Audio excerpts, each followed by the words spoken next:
नमस्कार, आज की बात में आपका स्वागत है। आज की बड़ी खबर यह है कि ईरान और इजराइल की वॉर अब बड़ी तबाही की तरफ बढ़ने लगी है। प्रेसिडेंट ट्रंप ने ईरान पर अमेरिकी अटैक के प्लान को मंजूरी दे दी है। हालांकि ट्रंप ने यह क्लियर किया है कि उन्होंने इस प्लान को एग्जीक्यूट करने का फैसला अभी तक नहीं किया है, यानी प्लान तैयार है, बस ट्रंप के ग्रीन सिग्नल का इंतजार है। दूसरी तरफ आज इस वॉर में रूस और चीन की एंट्री हो गई। पुतिन और शी जिनपिंग की बात हुई। इसके बाद दोनों नेताओं ने कहा कि ईरान इजराइल वॉर में अमेरिका को नहीं कूदना चाहिए। अगर अमेरिका ईरान पर अटैक करता है तो यह जंग और भड़केगी, तबाही बहुत भयानक होगी। इसलिए अमेरिका ईरान पर डायरेक्ट अटैक से बचे।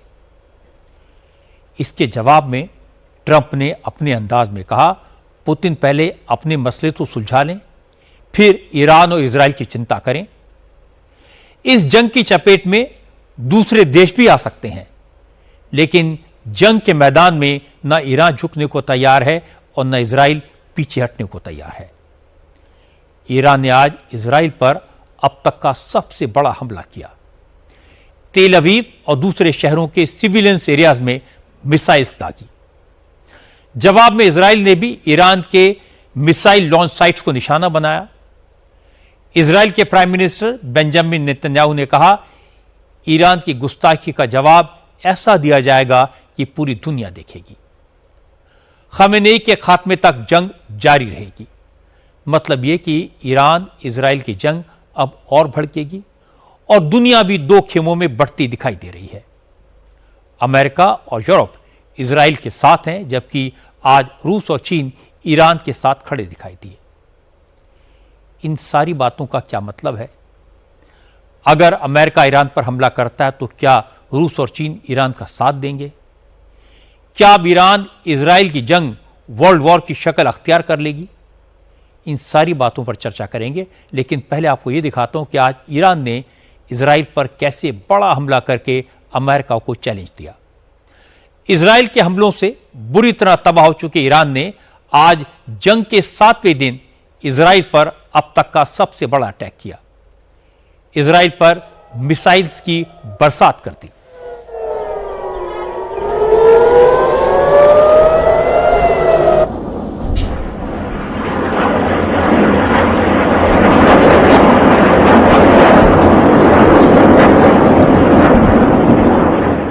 ईरान ने मीडियम रेंज की बैलिस्टिक और क्रूज मिसाइल से इजराइल की राजधानी तेल अवीव के अलग अलग हिस्सों को निशाना बनाने की कोशिश की।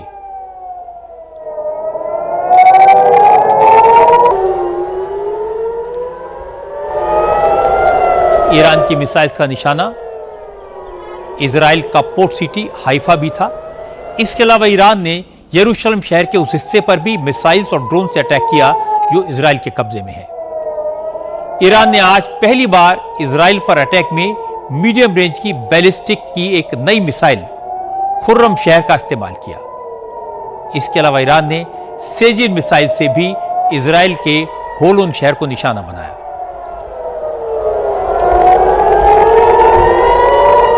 हमेशा की तरह आज भी इजराइल के एयर डिफेंस सिस्टम ने जबरदस्त काम किया।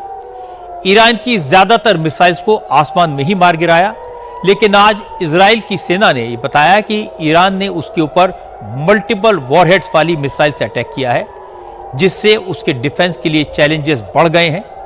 इसलिए तेल अवीव और दूसरे शहरों में आज दिन भर सायरन बजते रहे और आसमान में आतिशबाजी नजर आती रही।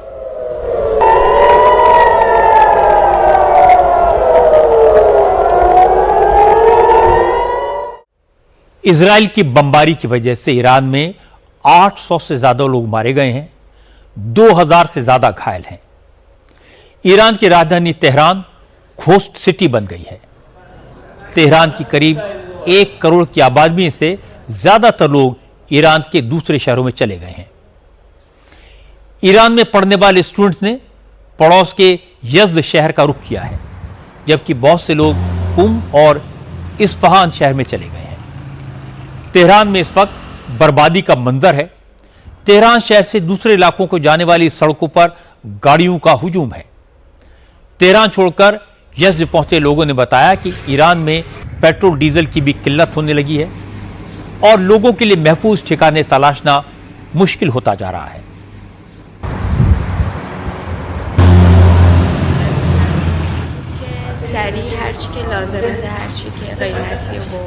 मेरी दोस्त ने मुझसे कहा कि मैं अपना सारा कीमती सामान समेट लूं और उसने कहा कि यज़्द में कुछ हॉस्टल फ्री हैं। उसने कहा कि हम ये लड़ाई बंद होने तक वहां ठहर सकते हैं। रास्ते में ईंधन और जीपीएस की गड़बड़ी की वजह से हमें काफी दिक्कतें भी आईं। हालांकि आखिर में हम यहाँ पहुँच गए और इन लोगों ने हमें खुशी खुशी साथ रहने की इजाजत दे दी। हम यहाँ पिछली 2 रातों से रुके हैं।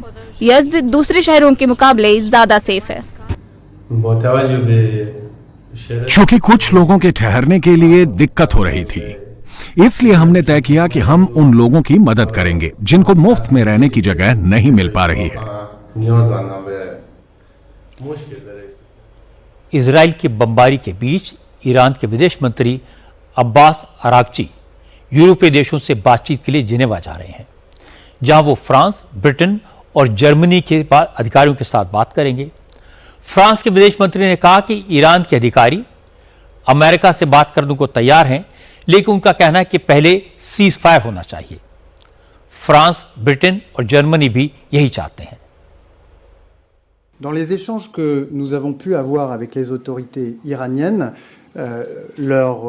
हमारी ईरान के अधिकारियों से बात हुई है, उसमें उनका संदेश बिल्कुल साफ है। वो बातचीत शुरू करना चाहते हैं। अगर युद्ध विराम हो जाए तो ईरान अमेरिका से भी बात करने को तैयार है। हमारी ओर से मैं कह सकता हूं कि हम भी बातचीत शुरू करना चाहते हैं। शर्त बस ये है कि इन वार्ताओं का कोई ठोस नतीजा निकले, ईरान अपने परमाणु कार्यक्रम को पीछे ले जाए और इलाके को अस्थिर करने की अपनी गतिविधि बंद करे। ईरान इजराइल जंग में अमेरिका, रूस, चीन और यूरोप के देशों के अपने अपने डिप्लोमेटिक और इकोनॉमिक हित हैं और सब उसी के हिसाब से बात कर रहे हैं। लेकिन भारत का फोकस ईरान में फंसे भारतीयों की सुरक्षित घर वापसी पर है। इसके लिए मोदी सरकार ने ऑपरेशन सिंधु लॉन्च किया है। इस मिशन के तहत आज ईरान में फंसे 110 भारतीय छात्रों को लेकर पहला विमान दिल्ली पहुंच गया। दूसरी फ्लाइट भी आज देर रात तक आर्मेनिया की राजधानी येरेवन से दिल्ली पहुंच जाएगी। ऑपरेशन सिंधु के तहत ईरान के अलग अलग शहरों से भारत के नागरिकों को सड़क के रास्ते ईरान के पड़ोसी देशों आर्मेनिया और तुर्कमेनिस्तान पहुंचाया जा रहा है और फिर वहां से उन्हें स्पेशल फ्लाइट से भारत लाया जा रहा है। आज 600 भारतीय ईरान के कुम सिटी से उत्तरी शहर मशाद पहुंचे हैं। इससे पहले आज जो 110 स्टूडेंट्स दिल्ली पहुंचे, उनमें से 94 स्टूडेंट्स कश्मीर के हैं और 16 दूसरे 6 राज्यों के हैं। विदेश राज्य मंत्री कीर्तिवर्धन सिंह इन स्टूडेंट्स को वेलकम करने दिल्ली एयरपोर्ट पहुंचे थे। दिल्ली पहुंचे स्टूडेंट्स ने ईरान के खौफनाक हालात के बारे में बताया। एक छात्र ने कहा, जब स्टूडेंट्स की बस सड़क से गुजर रही थी तो एक मिसाइल उनके बगल से गुजरी। ड्रोन हमले भी लगातार हो रहे थे। ईरान से लौटे कश्मीरी स्टूडेंट्स ने बताया कि वो बहुत डरे हुए थे क्योंकि लगातार धमाके सुनाई दे रहे थे। ऐसा लग रहा था कि किसी भी वक्त मौत से सामना हो सकता है। लेकिन भारत सरकार ने बिना देर की मदद पहुंचाई, सारे भारतीयों की वापसी के पुख्ता इंतजाम किए, इसीलिए वो सब सुरक्षित वापस लौट पाए। सर, हालात में तो हमने देखा जैसे हमारी बस जा रही थी, बस के साथ में हमने मिसाइल देखी, एकदम हमारी आंखों के सामने जाती हुई देखी और ड्रोन भी ऐसे गिरा था तो वहाँ पे 2 लोग मरे गए, तो ईरानी ही थे। खैर, तो बड़ी से देखे। फिर हमने बॉर्डर के जरिए क्रॉस करा, अर्मेनिस्तान बॉर्डर से हमने क्रॉस करा तो वो अच्छा रहा। फिर हम अर्मेनिस्तान रुके, फिर आए, ठीक है। लेकिन तो सिचुएशन जो दिखाई जा रही है न्यूज में अब है वही सिचुएशन है। हमारे जो डॉम के बाहर खिड़की थी, हमारे हॉस्टल के बाहर जो खिड़की थी, वहाँ पे पूरा वो रोशनी सा आ रहा था और बहुत सारे मिसाइल्स थे वहाँ पर, वो दिख रहे थे हमें। और फिर हम उसके बाद हमारे नेबरहुड में ही अटैक हो गया, तो उससे तो हम ज्यादा ही डर गए उसके बाद, क्योंकि फिर सब कुछ बंद होने लगा था धीरे धीरे। लेकिन उससे पहले हम इसीलिए बहुत बहुत थैंकफुल है ना गवर्नमेंट के, क्योंकि उससे पहले उन्होंने हमें वहां से निकाला कि उसके बाद जो हालत खराब हो जाती। रूस अकेला देश है जिसने साफ कह दिया कि वो ईरान का साथ नहीं छोड़ेगा। उसके जो 600 एक्सपर्ट्स ईरान में हैं वो वहीं रहेंगे। इससे इजराइल ईरान के उन ठिकानों पर हमला न करे जहां रशियन एक्सपर्ट मौजूद हैं। पुतिन ने अमेरिका को भी ईरान इजराइल वॉर में न कूदने की सलाह इसीलिए दी है। लेकिन प्रेसिडेंट ट्रंप ईरान को घेरने का पूरा प्लान बना चुके हैं और इसके लिए वो पाकिस्तान की सरजमी का इस्तेमाल करेंगे। आज प्रेसिडेंट ट्रंप ने खुलकर बता भी दिया कि उन्होंने पाकिस्तान के field marshal general Asim Munir को लंच पर इनवाइट क्यों किया था, ट्रंप का मकसद क्या था। मैंने आपको आज की बात में कल ही बताया था कि ईरान की करीब 1000 किलोमीटर की सीमा पाकिस्तान के साथ लगती है। अमेरिका ईरान पर अटैक का प्लान बना रहा है। ऐसे में पाकिस्तान के एयरबेस और पाकिस्तान का एयर स्पेस अमेरिका के काम आ सकता है। ईरान के बारे में पाकिस्तान के पास जो जानकारी है वो अमेरिका के लिए काफी यूजफुल साबित हो सकती है। इसलिए ट्रंप ने जनरल आसिम मुनीर को व्हाइट हाउस में इनवाइट किया। मैंने कल ही कहा था कि ट्रंप पक्के बिजनेसमैन हैं, ट्रेडर हैं, अपना मतलब निकालने के लिए वो पाकिस्तान का इस्तेमाल कर रहे हैं। आज ट्रंप ने एग्जैक्टली यही बात पब्लिकली कह दी। प्रेसिडेंट ट्रंप ने कहा कि आसिम मुनीर से बेहतर ईरान को कोई और नहीं समझता। मुनीर का रुख इजराइल के भी खिलाफ है, इसलिए ईरान इजराइल वॉर में मुनीर अमेरिका के काम आ सकते हैं। कल लंच के दौरान उनसे इसी मुद्दे पर बात हुई। They know Iran very well, better than most, and they're not happy about anything. It's not that they're bad with Israel. They know them both, actually, but they probably, maybe they know Iran better. But they see what's going on, and he agreed with me. आज असदुद्दीन ओवैसी ने भी general Munir के बारे में बहुत कुछ बताया। आज मैंने ओवैसी के साथ आपकी अदालत का शो रिकॉर्ड किया तो आसिम मुनीर की ट्रंप से मीटिंग का सवाल भी आया। ओवैसी ने कहा यह जानना जरूरी है कि ट्रंप ने आसिम मुनीर के साथ क्या डील की। ओवैसी ने कहा कि व्हाइट हाउस में किसी को मुफ्त में लंच नहीं कराया जाता। There are no free lunches. America जब ईरान पर हमला करेगा तो पाकिस्तान के एयरफोर्स बेसेस और एयर स्पेस का इस्तेमाल करेगा, इसीलिए आसिम मुनीर को बुलाया गया। ओवैसी ने कहा चूंकि आसिम मुनीर ट्रंप के इशारे पर नाचने को तैयार हैं तो अमेरिका उन्हें खूब नाचना चाहेगा। ओवैसी ने कहा जो बात बताई उसका एक हिस्सा मैं आपको अभी दिखा देता हूं। सबसे पहले आप ये पाकिस्तान के अवाम को बताइए कि आसिम मुनीर ने ट्रंप से क्या डील कर ली है। वो बताइए ट्रंप से आपने डील क्या करके आए हैं। डील देखिए, ट्रंप ने उनको व्हाइट हाउस लेकर गया तो इसका मतलब ये नहीं है कि ट्रंप ने उनको सिर्फ वहां पर बिठाकर खाना खिलाया। ट्रंप ने कुछ कहा होगा कि बेटा अब उस बॉर्डर पर तुमको कुछ करना है, हमारे लिए नाचना पड़ेगा, तो नचाएंगे उनको वहां पर। मैं सुना है कि जो अमेरिका के स्पाई प्लेन से वो ऑलरेडी ईरान और पाकिस्तान का जो बॉर्डर है वहां पर तैनात कर दी है उन्होंने। नहीं रही, इनका एक एयर बेस है, वो तो पूरा यूएस के कंट्रोल में है। वो यूएस के कंट्रोल में आज भी उनके। भारत में किसी दूसरे देश का कोई बेस नहीं है। हम ना यहाँ टेररिस्ट कैंप्स चलाते किसी दूसरे कंट्री के खिलाफ। ये तो सब बुराइयां उन्हीं के पास है। पूरी दुनिया का कैंसर उनके पास है टेररिज्म का, तो वो कर रहे हैं। आपकी अदालत के शो में इस बात का भी जिक्र आया कि क्या भारत और पाकिस्तान के बीच सीज फायर ट्रंप के दबाव में हुआ। क्या ट्रंप ने ट्रेड डील के नाम पर प्रेशर बनाया। ओवैसी ने कहा कि भारत ने सीज फायर पाकिस्तान के रिक्वेस्ट पर किया। ट्रेड डील का प्रेशर होने का कोई सवाल ही पैदा नहीं होता। भारत के मुकाबले पाकिस्तान का अमेरिका के साथ ट्रेड कुछ भी नहीं है।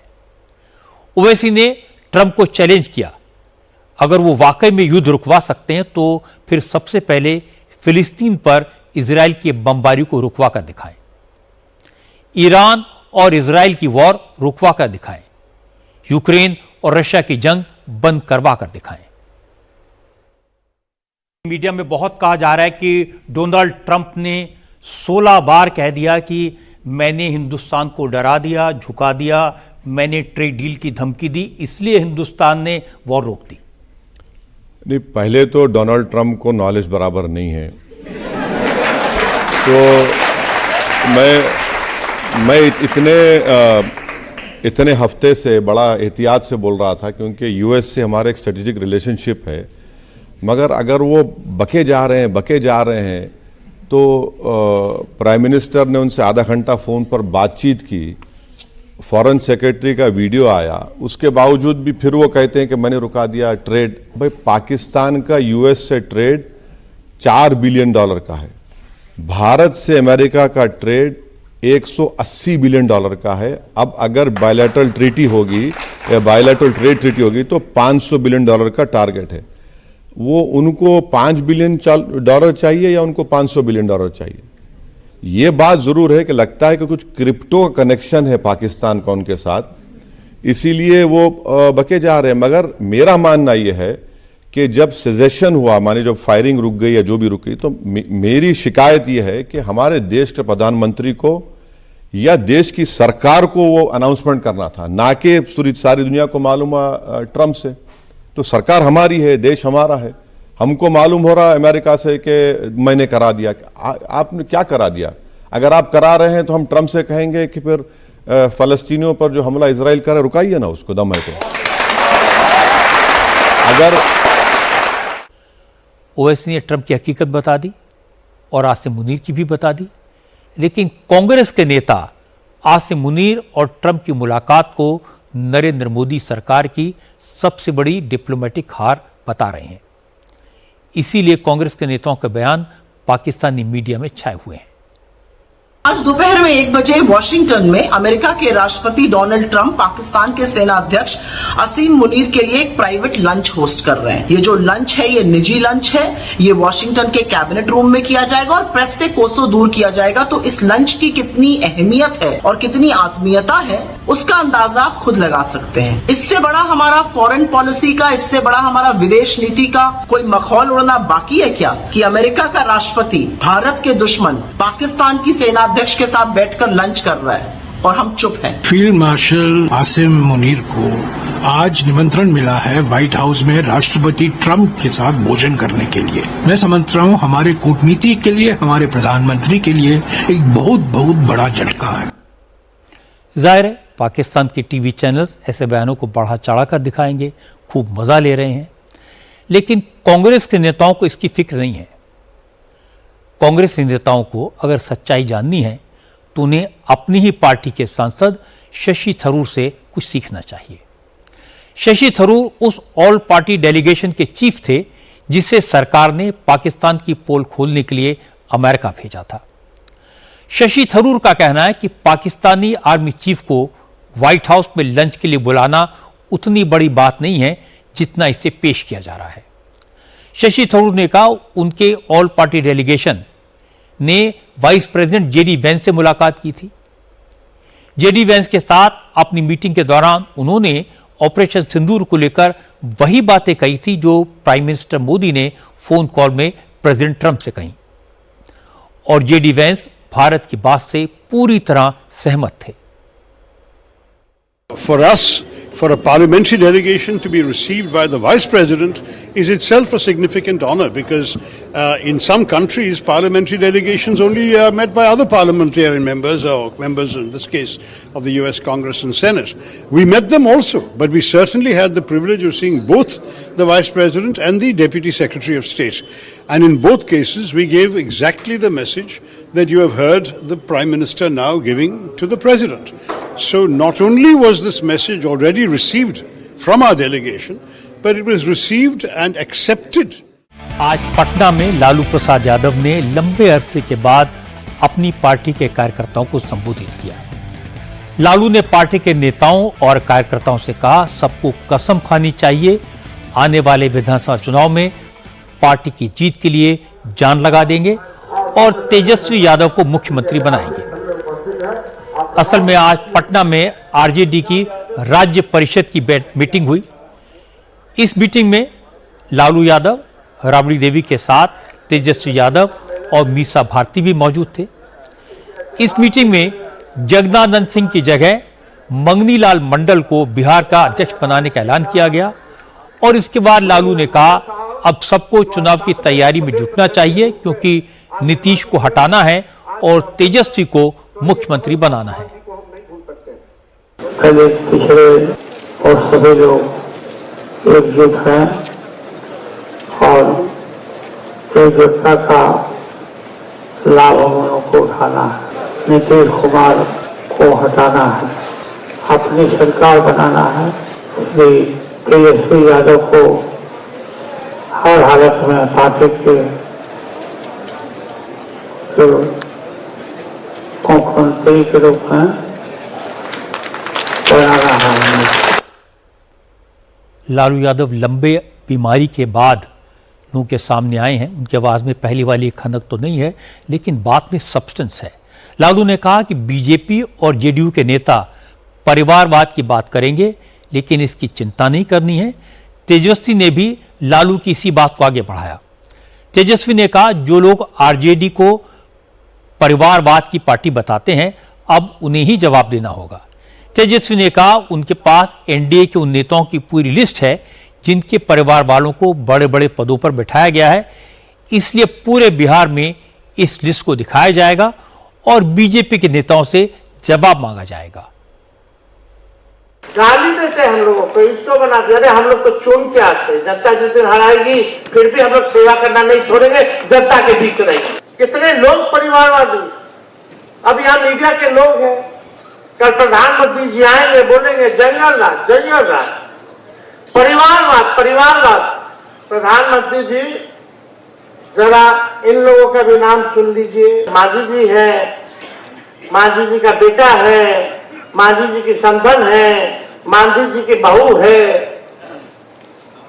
एक दामाद रामलाल पासवान जी के बेटे चिराग पासवान जी हैं, उनके जीजा हैं, एक जीजा आयोग में है। तो ये सम्राट चौधरी जी शकुनी चौधरी जी के बेटे, अशोक चौधरी, महावीर चौधरी। आज जम्मू कश्मीर से एक बड़ी खबर आई। अनंतनाग पुलिस ने फेशियल रिकॉग्निशन सिस्टम की मदद से एक ओवरग्राउंड वर्कर को हिरासत में लिया। कश्मीर में ओवरग्राउंड वर्कर उन्हें कहा जाता है जो होते तो आम नागरिक हैं, लेकिन आतंकवादियों के लिए काम करते हैं, फिर चाहे वो रैकी का काम हो या इंफॉर्मेशन जुटाने का काम हो।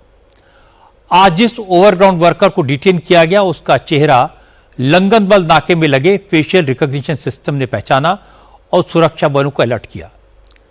कश्मीर में अमरनाथ यात्रा शुरू होने वाली है, ऐसे में प्रशासन बहुत ज्यादा अलर्ट है।